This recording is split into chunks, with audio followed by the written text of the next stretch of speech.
Crack came along. It changed everything about the black community, and it changed everything about America.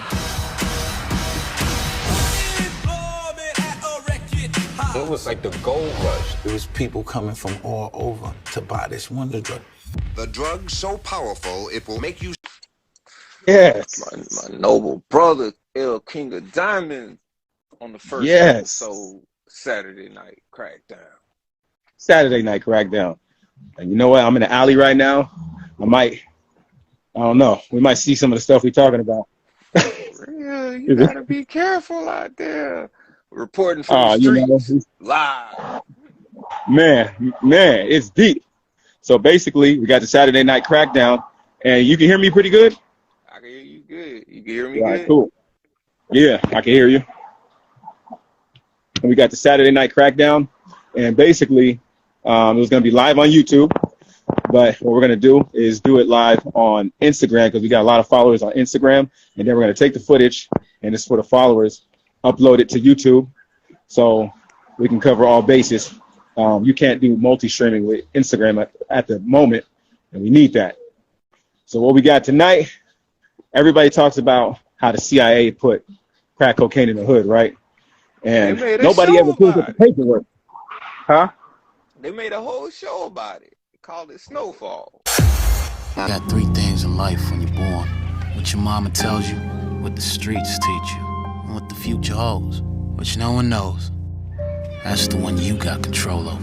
Frank! What? I don't sell coke to kids. What do you sell? I sell kilos to people with money. Nobody looked at the paperwork. I got the documents. To point out first, the people who took the CIA to court is a Select Committee on Intelligence. The Select Committee on Intelligence is an interchangeable group organized by the Senate. And it's interesting to know something Mitchell, and Mitchell's been in power. He's been appointed power since 1985. Hold up, Ray. He's been in power since a year. I think it's maybe 7 years. 37 years. Jesus Christ. So the Senate's part of the Congress, and the Congress is responsible for these kind of committees, you know, like, and it's interesting because it's an intelligence committee. So that means that it doesn't matter, like, say it was just a thing that was experimental for anybody and it just happened to affect a certain part of the population the most. Like, it was done deliberately. Like, literally, they put it out so they can, intelligence meaning to gather information and report it to the Senate and the powers that be, the legislation, and say, this is what's going on when we did this. And it's very interesting because we're gonna read some of the documents. I'm gonna read you some of this and let's talk about it. Man, so basically what they're saying is we was an experiment that just never ended.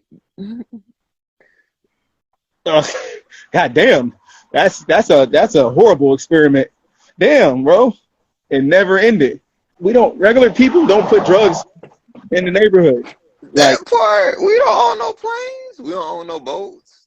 None of that. You know? On a boat. On some Colombian. We don't own no docks. Oh, let me hit my connect. He pulls up on a horse. Like, no. That shit don't go down like that. Let's get a full perspective. But they got the CIA on the stand. And let's read what they got. So we're gonna open up with Wednesday, October 23rd, 1996. U.S. Senate Select Committee on Intelligence, Washington, D.C. Principal supplier was dealing directly with the Colombians. Okay, you know, we got a little back history already. It's common knowledge. Foreign Relations Committee. Mr. Bloom, Mr. Chairman, I am very appreciated the invitation to appear here this morning. I find it ironic in a way that I'm here in the same room. We began hearings at the same subject in 1988. In January 1988, we began the investigation in 1987. So the questions you've put this morning are questions which are extraordinarily important. The questions to reform the Intelligence Committee really requires that these issues be debated publicly. Surface level. They get the surface level of knowledge, and that's where they stay. Exactly. We have all kinds of people who've been trained in bomb making, and by God, they've been with us everywhere from the World Trade Center to Paris and all over the world. Why are they talking about the World Trade Center, bro, in 1996? That's what what? We have Bomb makers is that. Hold up. Bomb Bro. makers at that. What? I'm not ready, bro. Oh no. Disposal problem. We have all kinds of people who have been trained in bomb making, and by God, they've been with us everywhere from the World Trade Center to Paris and all over the world, wherever there's somebody who doesn't suit their ideological terror. Now to turn specifically to the Latin American story and where our investigations pick up on the drug trail. We had a testimony from a man who was a civilian employee of the Argentine military intelligence, had encouraged the Argentine military to act as a proxy for the United States during the Carter administration, because we had a public policy of supporting human rights and another policy of really trying to sustain our anti-communist efforts. People are so detached from the reality of how deep this is, and because like sometimes how let's not get too off. This is okay. This is where you start asking questions. Who in our government knew that General Noriega was dealing drugs, and when they knew it? It's interesting because the government is the biggest drug dealer in the world. You feel me? That's crazy. They're asking because this shit is so secret that the government doesn't even know who in the government is betraying the government. That shit, wow. He's suggesting that the Intelligence Committee thwarted or stopped prosecutions which have Mr. Bloom cut the person off, says that too. Mr. Bloom's from the CIA. Chairman Specter, well, you could be. Mr. Bloom, let me explain. Chairman Specter, we're going to have this hearing conducted without interruption from the audience. You are all here, and you are all invited to stay. But if there are interruptions, we can clear the room. Proceed, Mr. Bloom. Mr. Bloom, there were first participation in the investigative process, a process procedure for clearing informants that were put on by DEA, a process of being there for debriefings, important witnesses. But then when there were criminal cases that threatened to expose various covert operations in the region, those criminals would be put aside for one reason or another.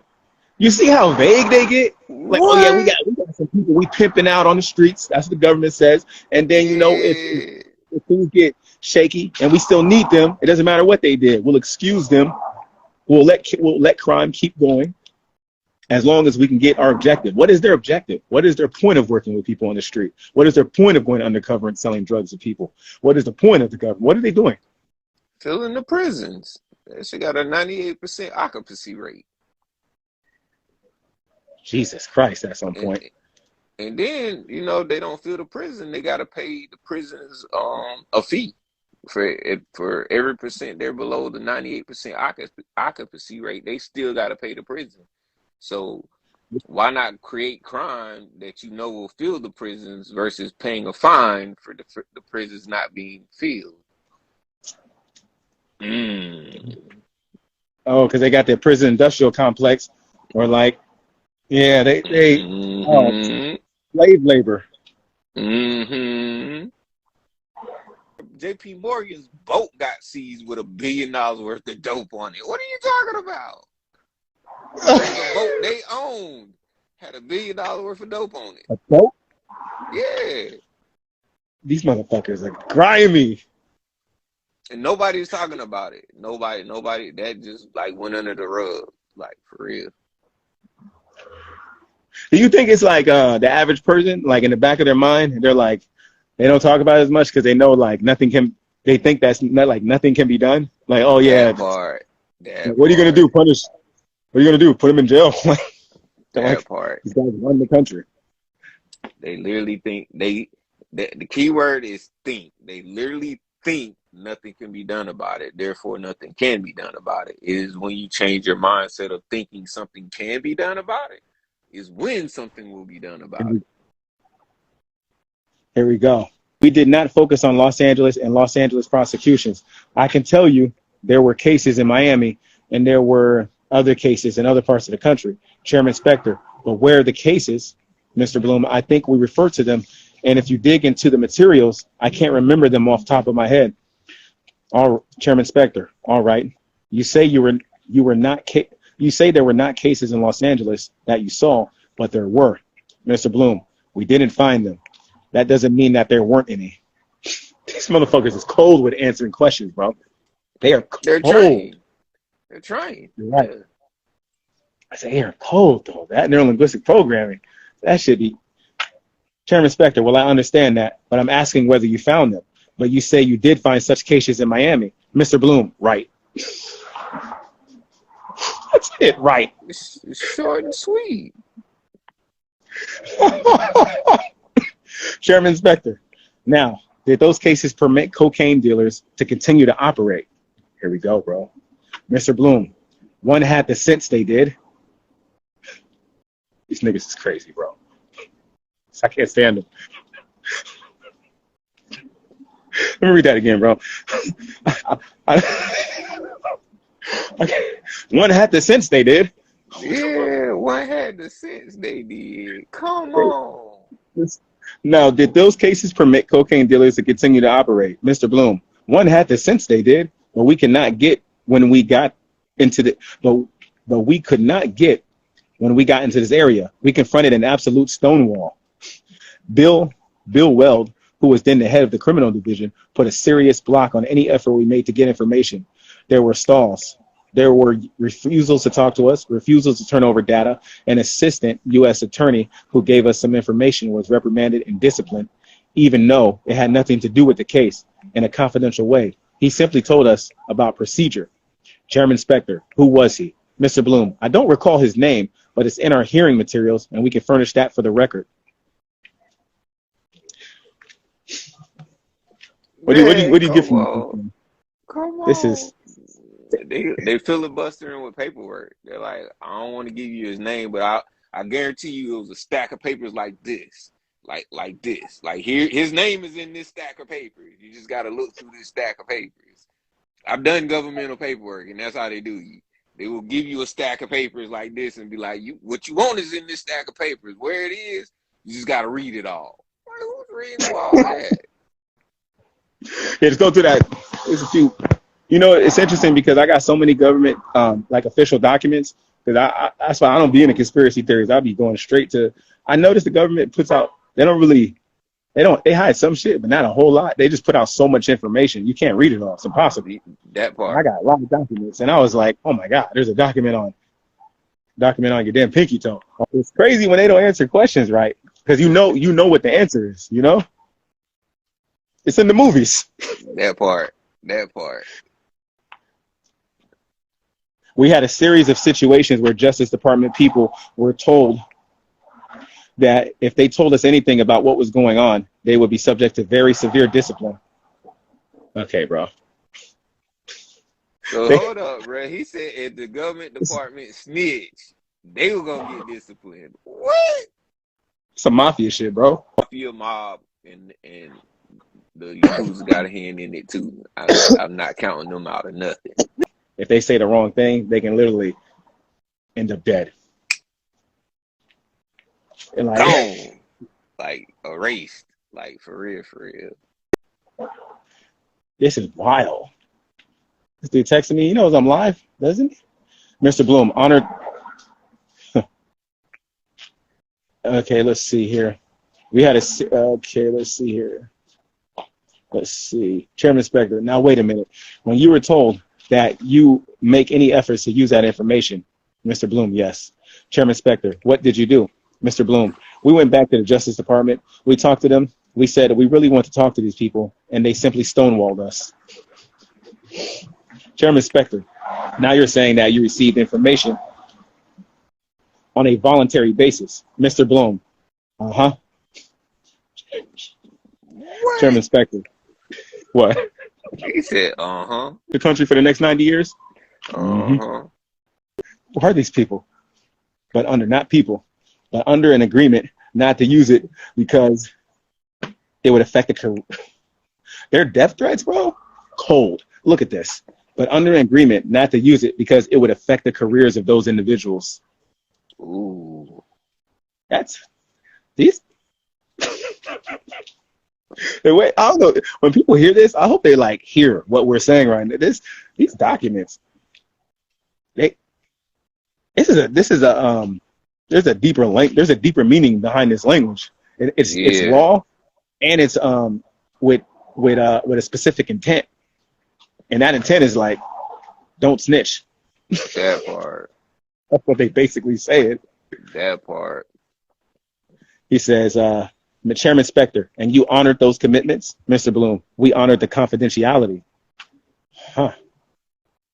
I like that. That's interesting. You honored those commitments. We honored the confidentiality. Interesting.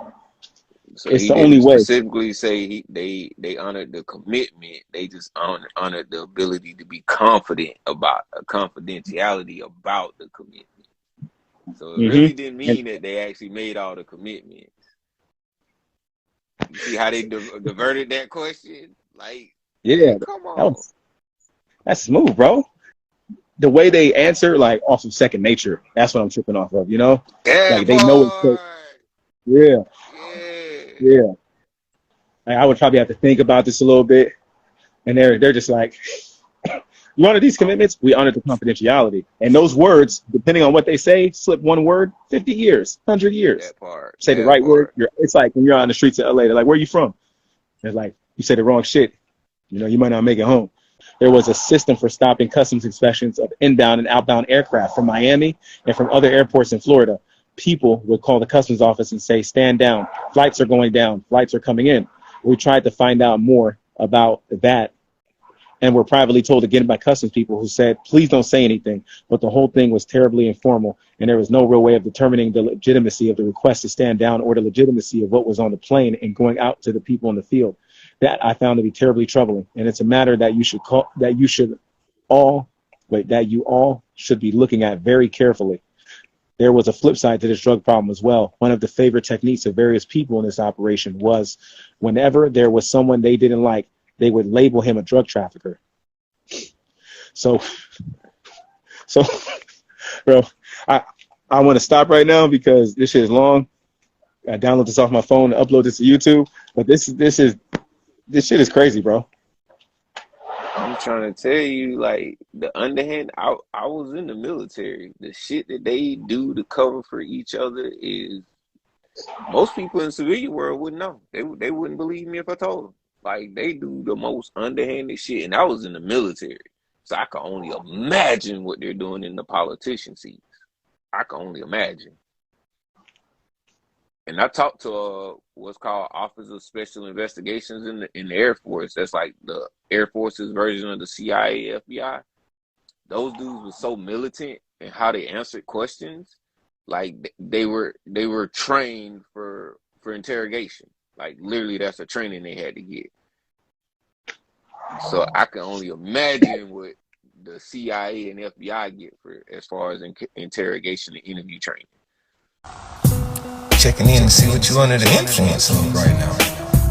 I'm completely under the influence of infinite intelligence. The internet has been accused of wrecking many things over the years. Specifically, blacks going to jail and to prison. You're getting your fear from, you're getting an antidote from.